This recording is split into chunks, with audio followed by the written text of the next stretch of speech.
Hello बच्चों, let's read the question. The question says state in the following cases whether the motion is 1, 2 और 3 dimensional. अब हमें question given है an aeroplane flying in the sky. ठीक है बच्चों, सो इस क्वेश्चन के अंदर हमें गिवन है कि एक एरोप्लेन क्या कर रहा है, स्काई के अंदर फ्लाई कर रहा है यानी उड़ रहा है.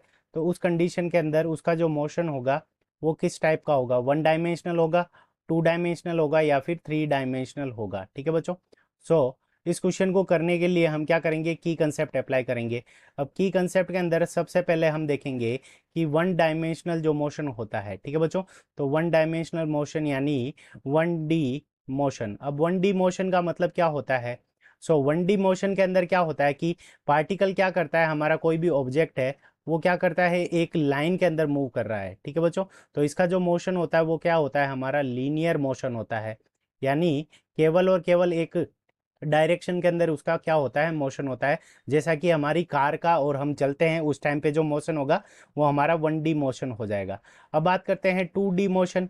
अब 2D मोशन के अंदर हमारा क्या होता है कि पार्टिकल जो मोशन करता है वो क्या करता है कि एक प्लेन के अंदर मोशन करता है.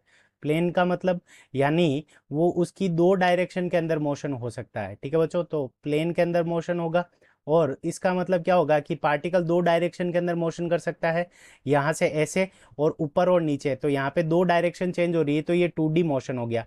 अब बात करते हैं 3D मोशन. 3D मोशन के अंदर क्या होगा कि पार्टिकल का जो मोशन होगा वो स्पेस के अंदर मोशन होगा. ठीक है बच्चों, मोशन इन अ स्पेस. अब इसका मतलब क्या हुआ, मोशन इन अ स्पेस. तो इसका मतलब क्या होगा कि पार्टिकल किसी भी डायरेक्शन के अंदर मोशन कर सकता है. स्पेस के अंदर मोशन यानी पार्टिकल किसी भी डायरेक्शन के अंदर मोशन कर सकता है. यानी इसके मोशन के लिए हमें कितनी एक्सिसेस रिक्वायर्ड होगी, तो 3 एक्सिसेस रिक्वायर्ड होगी. एक्स, वाई और जेड तीनों डायरेक्शन के अंदर ये क्या कर सकता है, मोशन कर सकता है. यानी ऐसे इस डायरेक्शन के अंदर हमारा मोशन हो सकता है.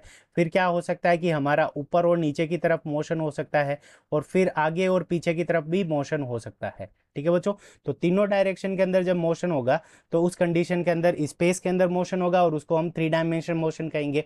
और जब हमारा एरोप्लेन होता है तो वो स्काई के अंदर क्या कर सकता है कि वो हाइट गेन कर सकता है. ठीक है बच्चों, यानी ऊपर और नीचे जा सकता है, तो हाइट गेन कर सकता है. और उसके अलावा वो क्या कर सकता है कि लेफ्ट और राइट मूव कर सकता है. हमारा तो हमारा जो प्लेन होगा वो लेफ्ट और राइट मूव कर सकता है. ठीक है बच्चों, लेफ्ट और राइट दोनों डायरेक्शन के अंदर मूव कर सकता है. और उसके अलावा जो हमारा एरोप्लेन होता है वो क्या कर सकता है, आगे और पीछे की तरफ भी मोशन कर सकता है. तो इस कंडीशन के अंदर जो एरोप्लेन का मोशन हो जाएगा वो हमारा क्या हो जाएगा, 3D मोशन हो जाएगा. क्योंकि एरोप्लेन क्या कर रहा है कि तीनों डायरेक्शन के अंदर मूव कर रहा है. तो 3D option is the 3D motion is the correct answer of this question. I hope you understood it well. Best of luck. Thank you.